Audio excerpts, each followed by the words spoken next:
Bem, boa noite, boa tarde, né? Boa tarde, eu acostumada a fazer esse curso sempre à noite, mas hoje nós fazemos às 17 horas, 17h15, né? Então, boa tarde a todos, nós estamos na Sociedade de Estudos Espíritas Francisco de Assis, hoje, dia 20 de maio de 2022, nesse horário, ó, nós fazemos o estudo dessa obra maravilhosa de Caibar Schutter. E, como sempre falamos, nas quintas estudamos os ensinos de Jesus, que é a segunda parte. E na sexta estudamos as parábolas de Jesus, que está na primeira parte. Mas antes de. E hoje eu vou dar início à parábola das virgens prudentes e das nércias. Tá? Também é conhecido como parábola das 10 virgens. Então, a parábola das virgens prudentes e das nécias, ou parábola das 10 virgens. Tem esse outro nome também. Então, antes de iniciarmos, eu vou pedir para o nosso companheiro Alberto abrir o microfone dele e fazer a nossa prece, por favor, Alberto. Agradecendo ao Pai por esta oportunidade de estudo, que sejamos inspirados por essa espiritualidade amiga no entendimento desses ensinamentos do Mestre, que possamos verdadeiramente penetrar na essência dos seus ensinamentos para o nosso aprimoramento. Agradecidos estamos por estarmos aqui reunidos e que aqueles que não tiveram a oportunidade de estar conosco sejam envolvidos pelos bons fluidos e que busquemos ampliar o nosso discernimento, a nossa compreensão, para seguirmos na direção da edificação do reino dos céus em nosso íntimo. Agradecidos a Caibar Schutter e toda a espiritualidade que nos assiste por esta fonte inesgotável de conhecimento tão necessário para o nosso crescimento espiritual. Obrigado, Pai, obrigado, Cristo de luz, e que estejamos em sua seara, prontos para servir no trabalho do bem. Assim seja. Graças a Deus. Então, já que o nosso amigo começou a leitura, eu vou pedir para o Alberto fazer a leitura dessa parábola para a gente. Tá bom? É a parábola das virgens prudentes e das nécias. Alberto, você pode ler para a gente essa parábola? Sim. Parábola das virgens prudentes e das nécias. Eu tentei procurar aqui, mas não deu tempo. Nécias significa? Irresponsáveis, Então, desatentas, né? o reino de Deus será comparado a 10 virgens que, tomando as suas lâmpadas, saíram ao encontro do noivo. 5 dentre elas eram nécias e 5 prudentes. As nécias, tomando as suas lâmpadas, não levaram azeite consigo, mas as prudentes levaram azeite em suas vasilhas, juntamente com as lâmpadas. Tardando o noivo, toscanejaram todas e adormeceram. Mas à meia-noite ouviu-se um grito: eis o noivo, sai a seu encontro. Então se levantaram todas aquelas virgens e prepararam suas lâmpadas. Disseram as nécias às prudentes: dai-nos do vosso azeite, porque as nossas lâmpadas estão se apagando. Porém, as prudentes responderam: talvez não haja bastante para nós e para vós. Ide antes aos que o vendem e comprai-o para vós. Enquanto foram comprá-lo, veio o noivo, e as que estavam apercebidas entraram com ele para as bodas, e fechou-se a porta. Depois vieram as outras virgens e disseram: Senhor, Senhor, abre-nos a porta. Mas ele respondeu: em verdade vos digo que não vos conheço. Portanto, vigiai, porque não sabeis nem o dia nem a hora. Mateus capítulo 25, versículo do 1 ao 13. Muito bom, muito bom. Essa parábola tem muita coisa para gente. Agora eu vou pedir para a Ideína, que está retornando, né? Para a Ideína ler os 4 primeiros parágrafos das observações de Caibar. Os 4 primeiros. Você vai lendo devagarzinho para a gente poder ir pegando direitinho. Ok. Há virgens e virgens, porque se umas são prudentes, outras são nécias. Inércia, gente, vou dizer, pera um instantinho. É isso aí. É aquela que não é sensata. É aquela que é irresponsável, tá? E são as nécias. Esta interessante parábola deixa ver bem claro que o reino dos céus não é um pandemônio de sábios e ignorantes. Não é um ambiente onde tenham a mesma cotação os prudentes e os tolos. A instrução espiritual é indispensável, assim como é a instrução intelectual da vida social. Os que passam a vida ociosamente, dela sugando o que tem de bom a lhes oferecer para a satisfação de seus deleites, os nécios que julgam obter o reino de Deus sem estudo, sem esforço, sem trabalho.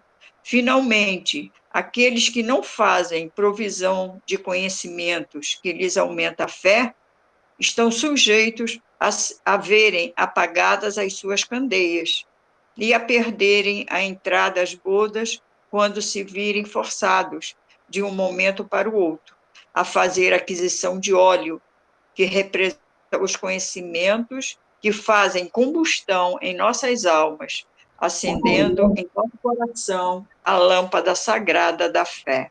Ótimo, ótimo. Aqui, olha só, vamos dar uma. Eu vou repetir aqui o terceiro parágrafo. Tá? Terceiro, não.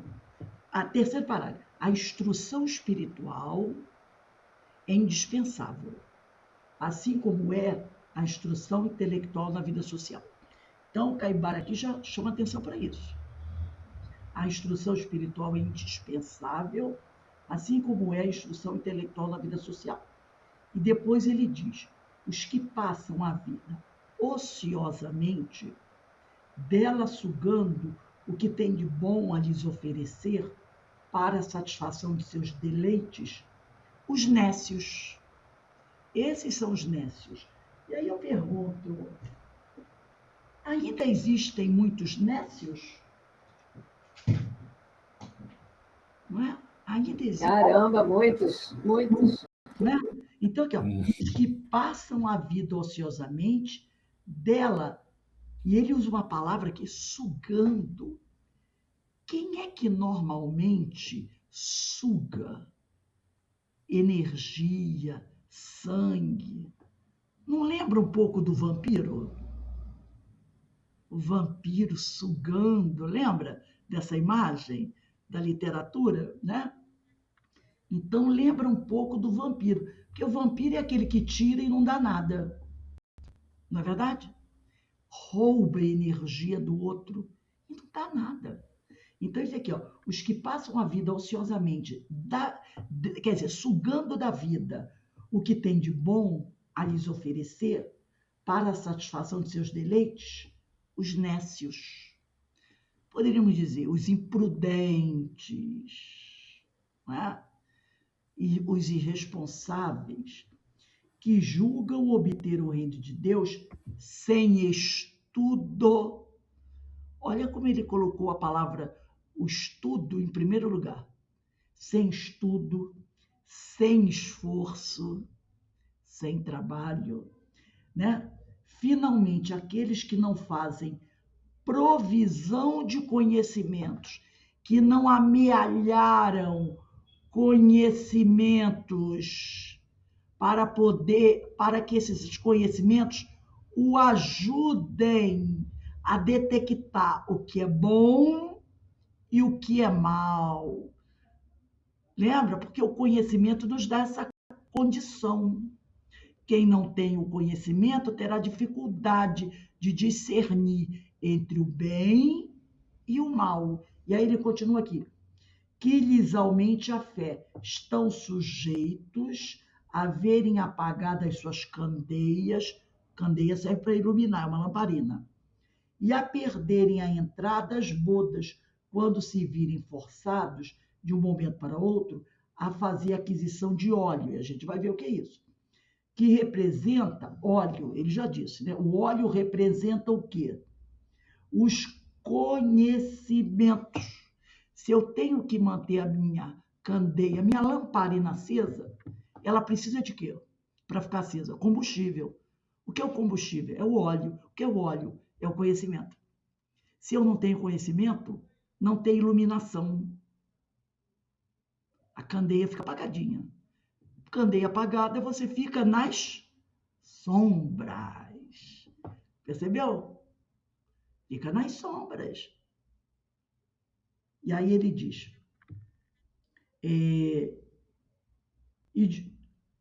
que representa os conhecimentos, que fazem combustão em nossas almas, acendendo em nosso coração a lâmpada sagrada da fé.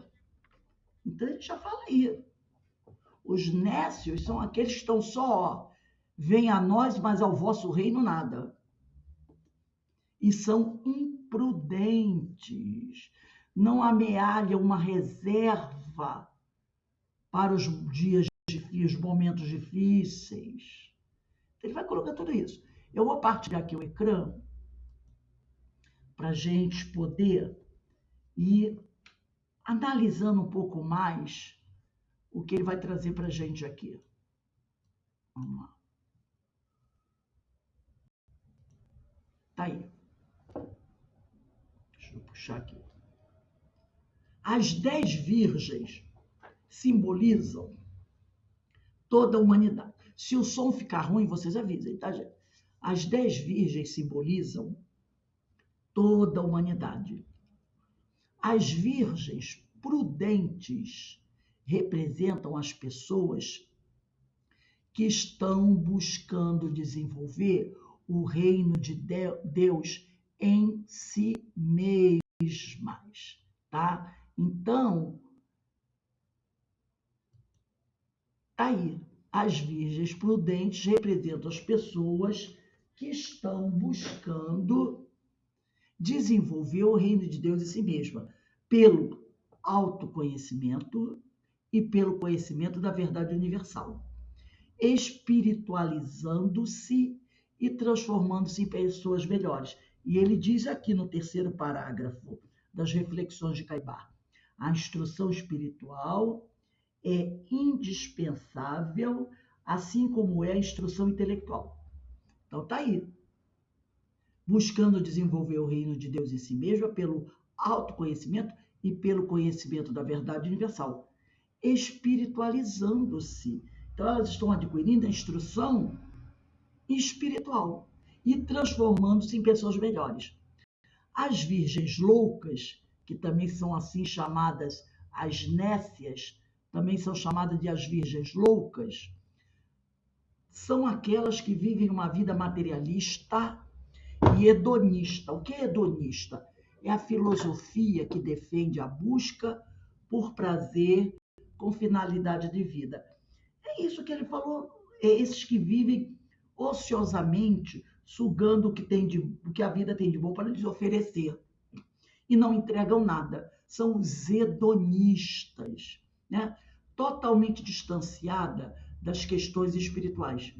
O esposo representa Jesus.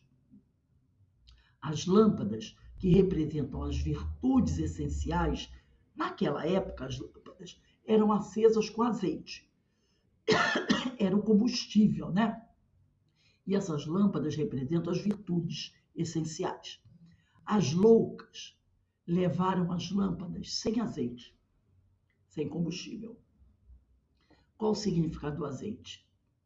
Ele significa o combustível, isto é, esforço continuado, paciente e perseverante para fazer brilhar a luz interior do processo de autoconhecimento, autodomínio e autotransformação, gerador da autoiluminação. Carmen, você pode continuar a leitura para mim, por favor?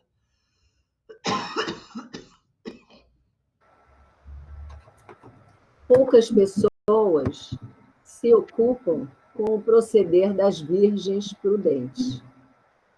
A maioria se comporta como as virgens loucas, querendo resultado sem fazer esforço algum. Contudo, o esforço pessoal é necessário, conforme orientam os benfeitores Allan Kardec nas questões 909 e 911 de O Livro dos Espíritos. Denise, você pode ler para a gente 909 e a Verinha Eckert, 911?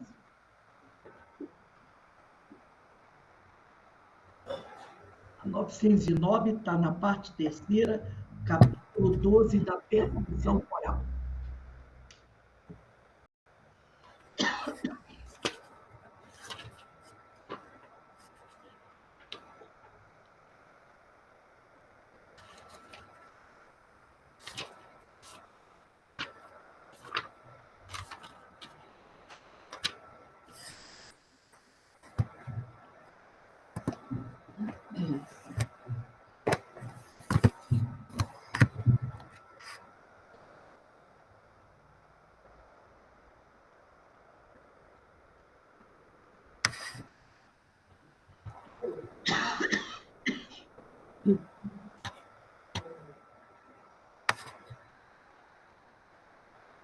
Eu posso ler. Então, Verinha, tu lê a 909 e a Denise a 911. Não, fui eu que falei, Rose, Carmen. É a Carmen, eu estou sem livro. Então, 909. 909, e se a Denise puder, ela lê a 911. 909. Poderia sempre o homem, pelos seus esforços, vencer as suas más inclinações? E os espíritos respondem, sim, e frequentemente fazendo esforços muito insignificantes. O que lhe falta é a vontade. Ah, quão poucos dentre vós fazem esforços.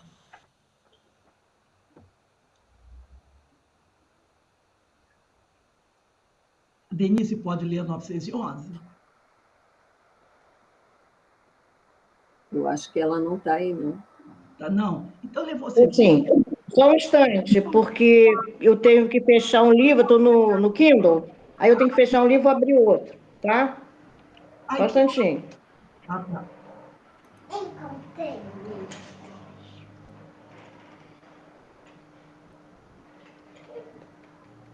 Se der muito trabalho, Denise, deixa.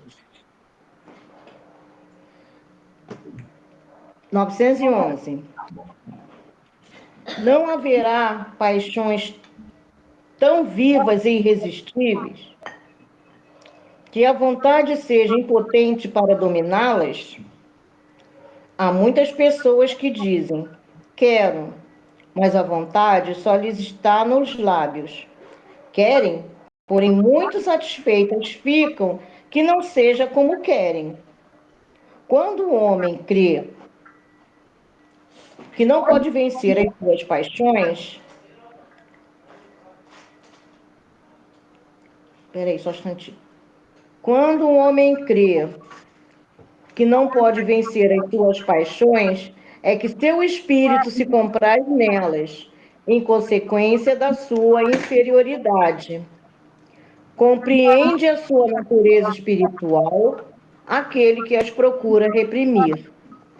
Vencê-las é, para ele, uma vitória do espírito sobre a matéria. Então, a gente percebe aí, né, como diz aqui no Livro dos Espíritos, que o homem poderia facilmente vencer as suas dificuldades. O que falta a ele é vontade. E aí ele ainda diz, faz um comentário aqui difícil, né, para a gente. Há quão pouco dentre vós fazem esforços. Eu acho essa frase aqui tão forte, tão contundente, a quão, está no 909, a quão pouco dentre vós fazem esforços. Quer dizer, quantos de nós querem continuar como nécios, não é? E ele diz que não há nenhum arrastamento que a gente não possa vencer, né? Porque é aquela coisa, tem muita gente que quer, mas na realidade não quer. Deixa, é aquela coisa, deixa assim, deixa rolar, né? Então, quando o homem acredita que não pode vencer as suas paixões, é que, na realidade, ele gosta delas e quer continuar assim mesmo. Então, agora, aquele que compreende a sua natureza espiritual, esse procura reprimir, procura vencer. Então, quando ele fala aqui no livro, o Caibar, né, que são esses nécios, são aqueles que passam a vida ociosamente, da vida sugando o que tem de bom a lhes oferecer para a satisfação dos seus deleites, são esses, que não querem fazer nenhum tipo de esforço, querem continuar, deixa a vida me levar, a vida leva eu, e assim vão prosseguindo na sua caminhada. E não querem amealhar nada para o futuro. Vamos voltar agora no Caibar, quando ele diz assim.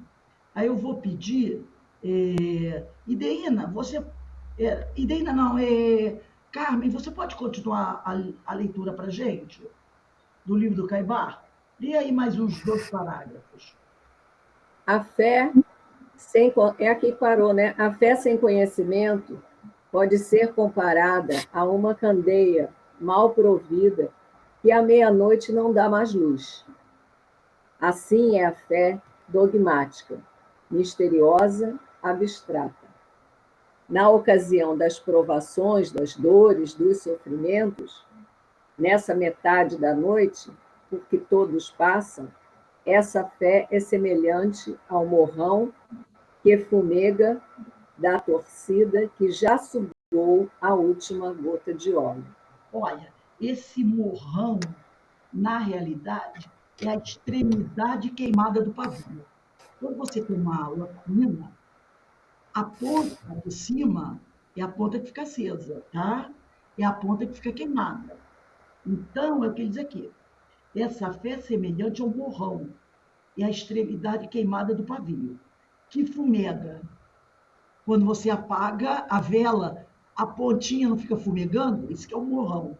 Da torcida, que já sugou a última gota de óleo. A torcida é o cordão, que metade fica dentro da candeia mergulhada no óleo e a outra parte fica para fora. Entendeu? É o cordão que forma o pavio. Isso é a torcida, que já sugou a última gota de óleo. Então, a candeia fica acesa e o pavio que está dentro da candeia, cheio de óleo, ele vai sugando ali o óleo. Vai sugando até que não tenha mais óleo dentro da candeia. E aí a lamparina apaga. Então, ele diz aqui, ó, eu vou ler o parágrafo. Assim é a fé dogmática, misteriosa, abstrata, na ocasião das provações, das dores, dos sofrimentos. Nessa metade da noite, porque todos passam, essa fé, que é a fé dogmática, a fé misteriosa, a fé abstrata, é semelhante ao morrão, quer dizer, a ponta do pavio queimado, que fica fumegando, ou da torcida, que é o barbante, né, que já sugou a última gota de óleo. A prudência, ao contrário, manda ao homem que seja precavido. Rose, Oi. antes de a gente ir para o parágrafo seguinte, quando o Caibar fala dessa fé dogmática, é aquela fé cega Sim, a fé que a doutrina em contraposição diz que tem que ser raciocinada, exatamente, a fé dogmática, é a fé cega. que Essa, aceita, mas não entende por quê, porque disseram que é assim, tem seus mistérios. por isso que ele está dizendo aqui, ó, na ocasião das provações, das dores, dos sofrimentos, nessa metade da noite, porque todos passam, essa fé não consola, entendeu? Ela é dogmática, ela é misteriosa, É a fé que não consola ninguém. Não, meu filho, você vai sofrer porque você pecou. Você vai sofrer porque você pecou. Então, infelizmente, foi isso. Você pecou. A fé que raciocina vai explicar para você que essa, essa dor que você está passando, ela é necessária para a tua purificação. Mas que, se você fizer o esforço pessoal necessário que está nas questões do Livro dos Espíritos, em breve você superará esses obstáculos e que o Pai vai dar oportunidade, todas as oportunidades que você necessitar para superar os obstáculos e que você tem como abreviar esse sofrimento com um esforço pessoal. Não é mais consoladora do que alguém dizer, ó, a porta está fechada, acabou. Essa é a fé Sim, dogmática, que leva muitas pessoas ao quê? Ao suicídio. Porque não tem saída. Se não tem saída, o que eu vou ficar fazendo aqui? Entendeu? Então eu curto a minha caminhada. Não tem saída. Ponto final, vou ter que sofrer até o fim dos tempos.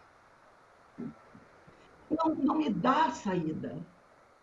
Não me dá saída. É a tal da fé misteriosa. Mistérios divinos. Não se discute. Entendeu? É isso aí. Então ele diz assim, a prudência, ao contrário, manda ao homem que seja precavido, que abasteça abundantemente não só a sua candeia, mas também a maior vasilha que puder transportar, com o combustível, que é o conhecimento, que se converte em luz para iluminar os passos, o caminho, a estrada por onde tem que seguir, e que assim possa, envolto em claridade, afrontar as trevas da noite. Que trevas da noite são essas? É a ignorância, não é? É a ignorância. As trevas da noite inteira. E ainda lhe sobre luz para com ela saudar os primeiros raios do sol nascente. Então, o que a gente deve fazer? Buscar amealhar o maior número de combustível possível, o maior número de conhecimento possível, para que a gente possa ter sempre a lâmpada da nossa candeia acesa, para não sermos pegos pelas trevas da noite e para podermos afrontar, ele diz aqui, ó, onde tem que seguir e que assim possa, envolto em claridade, afrontar as trevas da noite inteira. Que você possa afrontar a ignorância e que ainda tenha luz suficiente para com ela saudar os primeiros raios do sol nascente. Então, que a gente busque amealhar conhecimento, mas não é só o conhecimento intelectual, principalmente a instrução espiritual, para poder afrontar, né?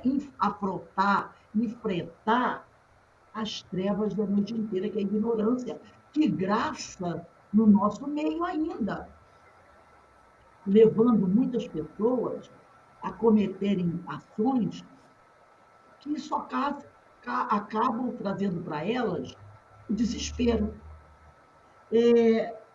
Márcia, você pode ler para a gente mais 3 parágrafos? Eu não tenho esse livro, Rose. Ana Constantino, está aí? Eu acho que a Ana está. Ana, você pode ler para a gente? Sim, posso. Lê 3 parágrafos aí. A prudência, ao contrário, manda ao homem que seja precavido, que abasteça abundantemente não só a sua candeia, mas também a maior vasilha que puder transportar. Não, Com Ana, é o parágrafo seguinte, que esse nós já lemos. Ah, tá, desculpa.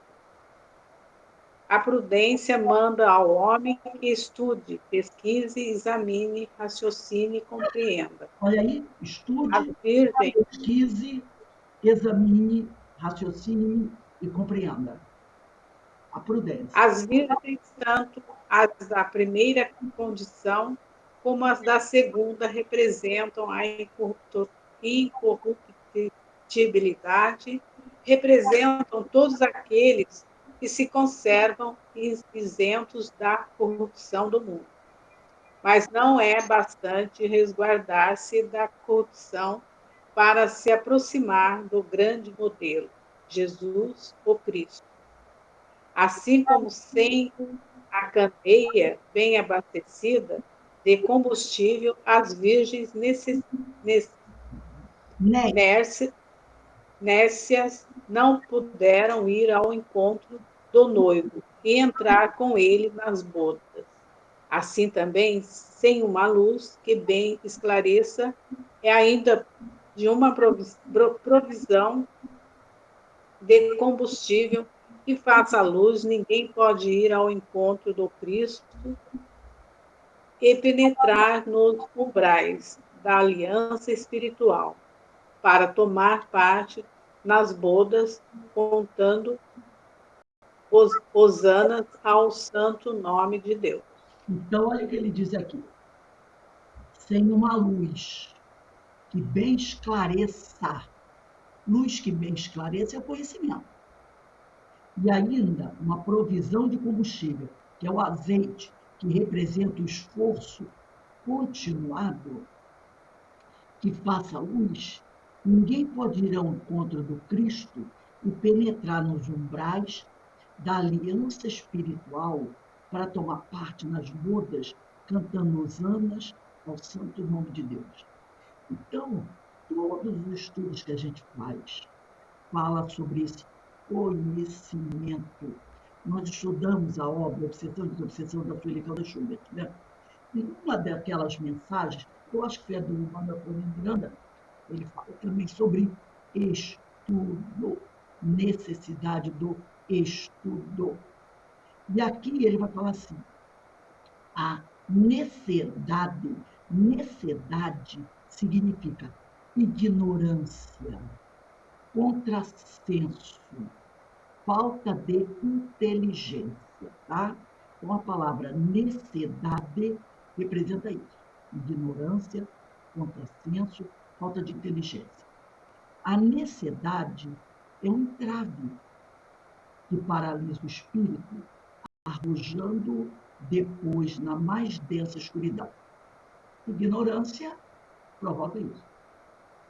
Não é bastante a virgindade espiritual para a entrada da criatura humana no reino de Deus, mas é preciso que a mesma seja ligada ao conhecimento. Olha só, não basta a virgindade espiritual para a entrada da criatura humana no reino de Deus. É preciso que essa virgindade espiritual seja ligada ao conhecimento, a todo o conhecimento que nos foi dado por Jesus, nosso mestre e irmão maior. Aonde está esse conhecimento? No Evangelho. Não pode haver no céu um misto de ignorância e de santidade. Toda santidade que vem a verdadeira fé e a consequência prática das boas obras. Então, toda santidade é cheia de sabedoria, porque é da sabedoria, eu li errado, porque é da sabedoria aliada à santidade que vem a verdadeira fé, tá? Então, é a união da sabedoria, do conhecimento, aliado à virgindade espiritual, que é a santidade, que vem a verdadeira fé. E a consequência prática das boas obras. Denise, você pode ler os 4 próximos parágrafos? E aí você não vai precisar mudar de livro, esses 4 mesmo aí. Ô, Rose, Oi. Poderíamos dizer assim que essa virgindade espiritual seria a pureza do coração? Sim, sim, sim, a pureza Não adianta só ser puro no coração, no sentimento, você precisa do conhecimento. exatamente, perfeito, perfeito. É isso mesmo. Apesar naquela ordem, né? Na ordem acho que na terceira ordem da escala espírita, chega um momento que são espíritos que têm domínio do conhecimento, Mas têm um elevado nível moral, mas ainda não estão num grau de pureza total como os seres celestes. é aquela Esse, o espírito precisa desenvolver as duas asas, as duas asas. e da moral, tá? É isso aí que ele está dizendo. É o que ele falou aqui. É preciso que a mesma, né, que a virgindade espiritual, seja ligada ao conhecimento, a todo o conhecimento que nos foi dado por Jesus. Então, não está falando do intelectual apenas, porque ele é importante, o intelectual, mas principalmente a prática dos ensinos de Jesus. Entendeu? A prática moral. A prática dos ensinos, exatamente. Amado, olha qual é a regra áurea, que eu passei até para vocês essa semana, fazer ao próximo que gostaria que te fizessem. É a regra áurea do cristianismo. E quem faz ao próximo que gostaria que te fizesse, cumpre com a vontade e os ensinos de Jesus. Certo? Vamos lá, Denise.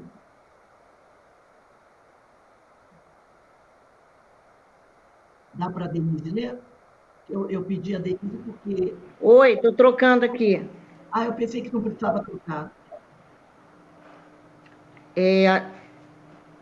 Onde a Ana parou, né? As virgens nécias.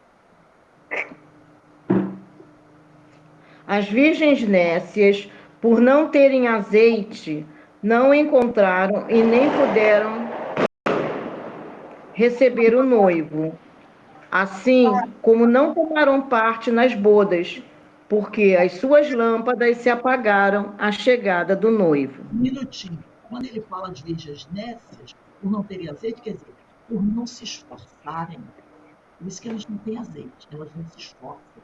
São aquele pessoal que vive na ociosidade. Pode continuar, Denise. As virgens prudentes, ao contrário, acompanharam o noivo e com eles entraram nas bodas, porque tinha as suas lâmpadas bem acesas. A religião não é crença abstrata. É um conjunto maravilhoso de fatos, de ensinamentos, que se unem, se completam, se harmonizam concretamente. Só os nécios não a compreendem, porque não abastecem as lâmpadas que lhes iluminariam esse reino da verdade, onde as bodas eternas felicitam os espíritos trabalhadores, humildes e prudentes. Então, o que ele está dizendo, né? Só aqueles que não têm boa vontade, que estão acomodados com a vidinha que levam, que não se preocupam com as gerações futuras, que não se preocupam com sua vida espiritual, são esses que não abastecem as lâmpadas, que não buscam o conhecimento, né? E aí vão ficar numa situação difícil. Agora eu vou continuar aqui com o nosso PDF. Vamos continuar aqui com o PDF. Jesus é o esposo, a luz do mundo. Lembra? Como está no Gênesis, capítulo 1, versículo 3. Aí a gente vai perceber como a gente vai voltando, né? O que a gente já estudou.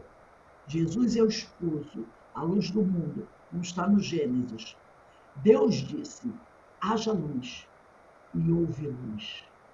E o Mestre nos convida para luzir o nosso interior, como está em Mateus, capítulo 5, versículo 16. Assim brilhe a luz de vocês diante dos homens, para que vejam as suas boas obras e glorifiquem o vosso Pai que está nos céus. Lembra Quando, voltando aí uns 4 parágrafos, Caibar disse assim: a estrada por onde tem de seguir e que assim passa, envolto em claridade, afrontar as trevas da noite inteira. Então ele vai falar assim: a prudência, ao contrário, manda o homem que seja precavido, que abasteça abundantemente não só a sua candeia, mas também a maior vasilha que puder transportar, com o combustível que se converte em luz para lhe iluminar os passos. Para lhe iluminar os passos, o caminho, a estrada por onde tem que seguir. E que assim possa o homem, envolto em claridade, afrontar as trevas da noite inteira. Então, olha só, Jesus disse: assim brilha a luz de vocês diante dos homens. Aonde é que aonde é que estão as trevas da noite inteira? Estão em meio aos homens. E não em meio aos santos, em meio aos homens. Assim brilha a luz de vocês diante dos homens, afrontando essa ignorância, para que vejam as suas boas obras e glorifiquem o vosso Pai que está nos céus. O azeite é aquilo que nós trazemos em nosso interior, que vai produzir a luz na lâmpada, é o combustível, né? Isto é, vai desenvolver a virtude. Com esse conhecimento, né? E esse combustível, nós vamos desenvolver virtudes. Jesus nos ensina nessa parábola que existem 2 tipos de pessoas: as prudentes, que buscam elevar a sua consciência e se auto-iluminarem, e as imprevidentes e desprevenidas, são as nécias, né? Que buscam a satisfação dos instintos sem se ocuparem com a auto-iluminação. São os hedonistas. Agora, quando é que isso tudo vai ocorrer? Quando é que essa mudança, essa transformação vai ocorrer? O noivo da parábola, pela história, chegou à meia-noite, como mandava a tradição judaica. E também, neste ponto, temos que extrair o fundo moral da simbologia. Ele chegou à meia-noite. Há quem diga que meia-noite é um momento em que a escuridão atinge seu ápice. Meia-noite. Entendeu?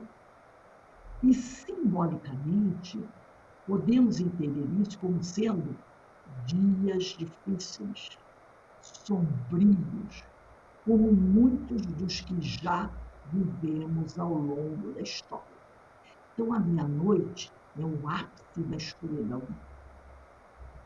Então, é aquele momento dos dias mais difíceis, mais sombrios, como muitos dos que já vivemos ao longo da história.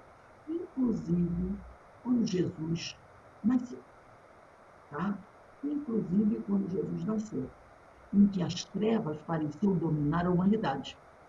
Ele nasce num período de muita escuridão.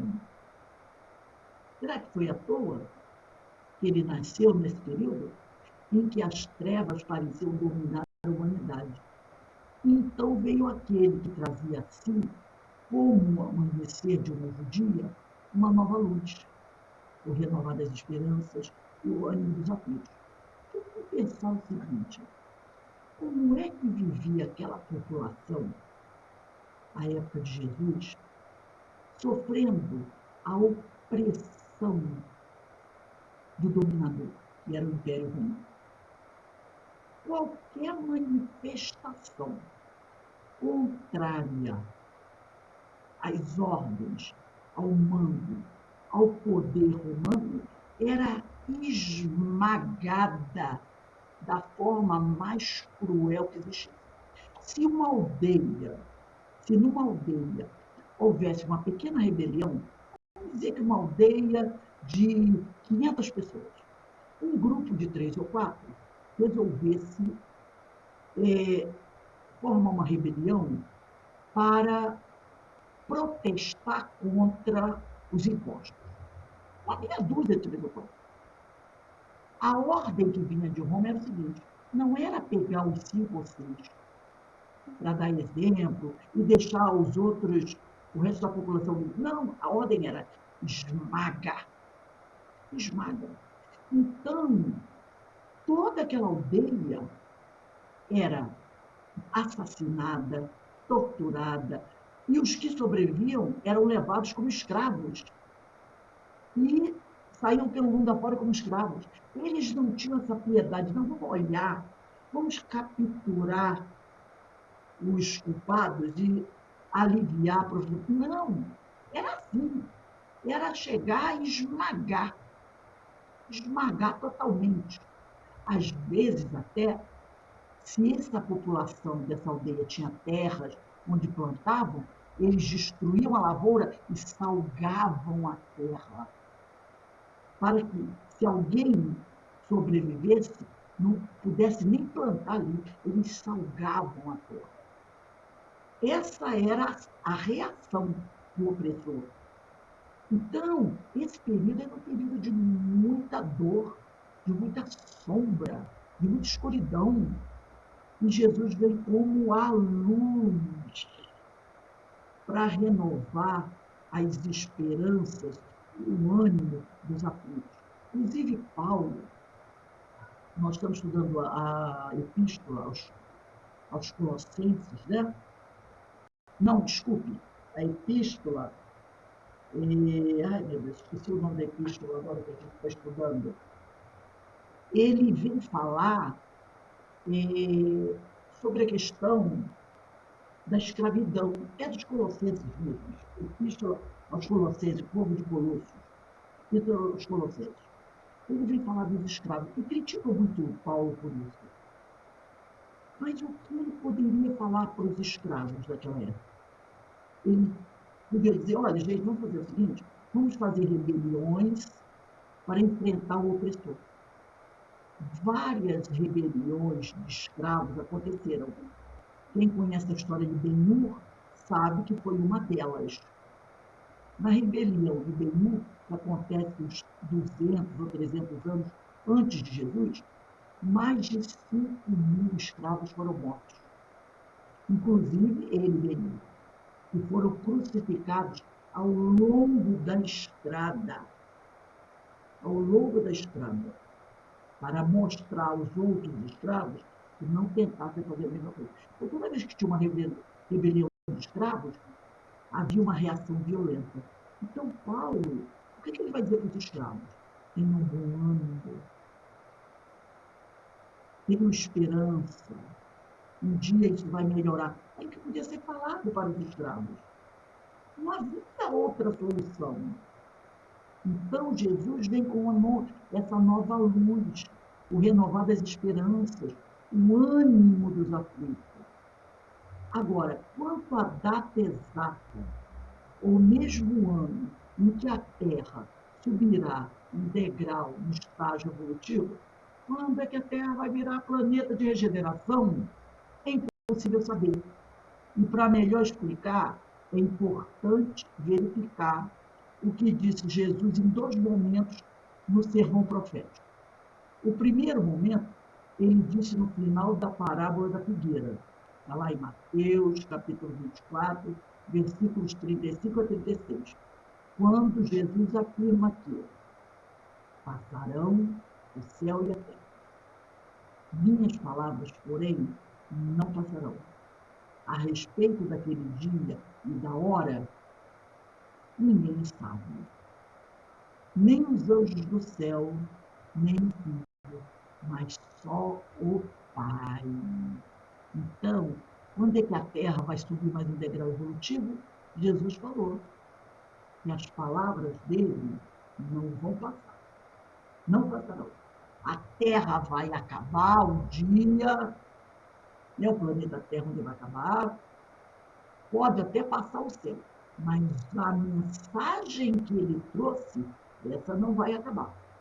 E a respeito daquele dia, do tal do degrauzinho, e da hora, ninguém sabe. Nem os anjos do céu, nem o Filho, mas só o Pai. E um outro momento, onde ele fala sobre isso, também no final da parábola das 10 virgens, que é essa parábola, está em Mateus, capítulo 25, de 1 a 13, quando disse: portanto, vigiai, porque não sabeis o dia nem a hora. Tá? Vigiai, porque não sabeis o dia nem a hora. Então, a gente tem que estar atento o tempo inteiro. Allan Kardec, também, na Gênesis, capítulo 18, item 26, afirma que, assim, aqueles que esperam a transformação, essa subida de degrau, ocorrer por efeitos sobrenaturais e maravilhosos, vão se decepcionar. Então, Kardec está dizendo a mesma coisa. Ninguém sabe o dia e a hora, como falou Jesus. Mas quem está pensando que vai ser a destruição do planeta Terra, que vai ser por algum tchan, vão se decepcionar. Não é assim que nós vamos subir mais um degrau na escala evolutiva. Trata-se de processos cujos marcos não sabemos quando nem exatamente como ocorrerão. Tá? Nós não sabemos. Convém não medirmos esforços, manter a nossa lanterna o tempo todo abastecida com óleo. Convém não medirmos esforços para que nossos atos, palavras e pensamentos estejam cada vez mais vinculados à lei divina, confiantes em sua misericórdia. Em todo mundo, como diz Caibara aqui, busque carregar a maior vasilha, ele disse aqui, que puder transportar com o combustível que se converte em luz para lhe iluminar os passos, o caminho, a estrada por onde tem de seguir. Então, isso se chama prudência. Tá? Prudência. Várias práticas tidas como normais há alguns séculos não mais existem entre nós. É verdade. No passado, muitas práticas que eram realizadas, hoje não são mais. Né? Outras estão em plena decadência, numa nova sociedade mais tolerante, mais fraterna, apesar de muita gente achar que isso não está acontecendo, mas claro que está acontecendo. Porque o progresso, Denise, é inexorável. Ninguém detém o progresso. Então, hoje, a nossa sociedade, apesar dos conflitos que nós vemos, ainda ela é mais tolerante, mais fraterna, mais preocupada com questões sociais e com o ser humano em si. Tende a surgir e dominar aqueles que ainda estão presos a velhos paradigmas e visões retrógradas de mundo. E aquele que continua insistindo em não mudar, o que vai acontecer com ele? Aquilo que a gente já falou, acabará sendo desligado da Terra e levado para outros mundos, onde haverá muita dor e ranger de dente.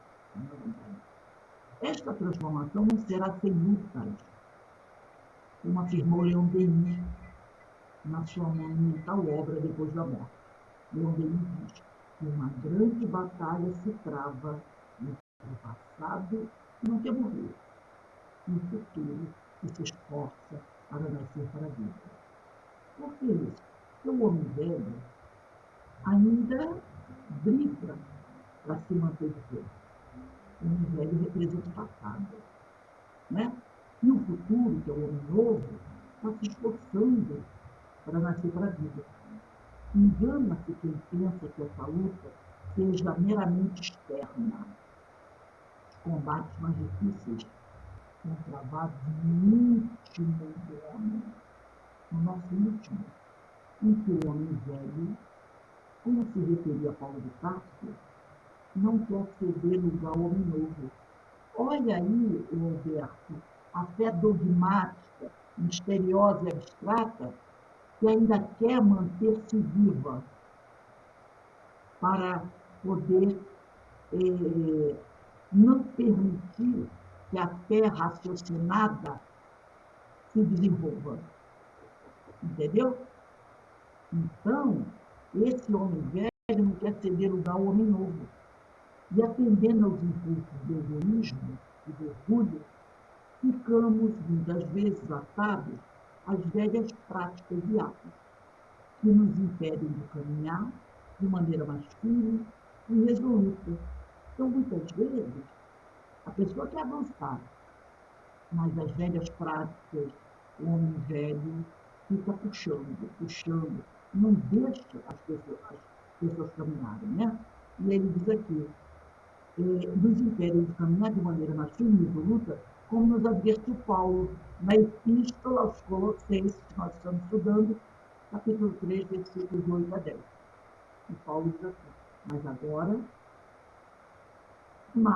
agora, abandonem todas estas coisas que caracterizam o velho. Ira, indignação, maldade, maledicência, e linguagem decente no falar. A linguagem chula, né? Não mintam uns aos outros, visto que vocês, meus discípulos, já se despiram do velho homem, com suas práticas antigas, arcaicas, e se revestiram do homem novo, o qual está sendo renovado em conhecimento à imagem do seu Criador. Então, o homem novo, aquele homem velho, né? Ele está sendo renovado para se transformar no homem novo em conhecimento espiritual. É o conhecimento espiritual que vai levar à renovação do homem velho, para que ele se transforme em homem novo, à imagem do seu Criador. Agora que a gente está estudando tudo isso, e a gente pega esse texto do Paulo, olha como a gente consegue compreender melhor as coisas. Percebeu? Como tudo vai se encaixando, gente. Uma coisa extraordinária. Uma coisa extraordinária.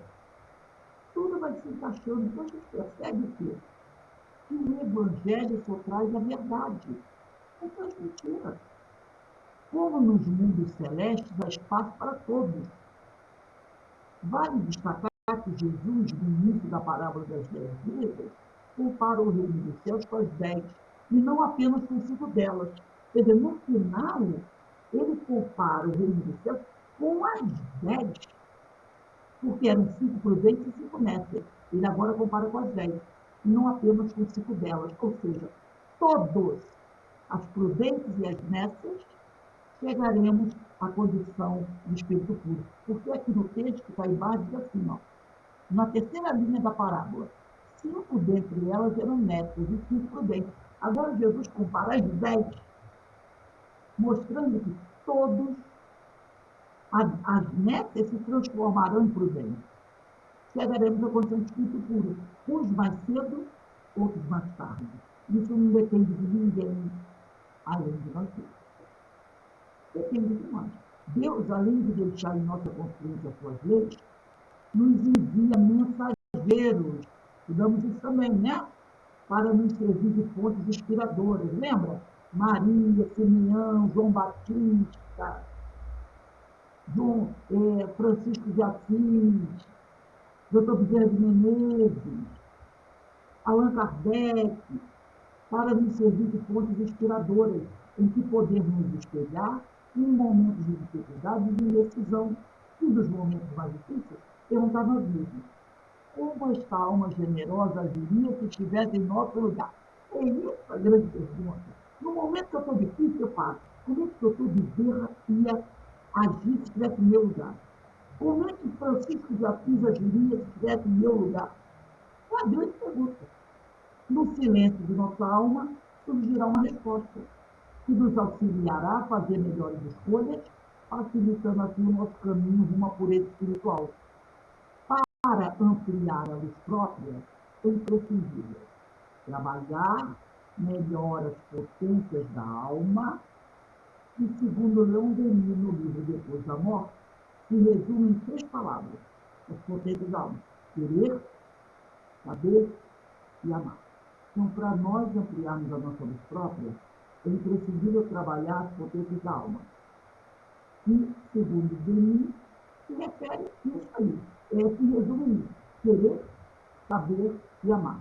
Logo, cabe-nos desenvolver a vontade, buscar, que é o querer, buscar o conhecimento das coisas e das leis, que é o saber, e, acima de tudo, amar.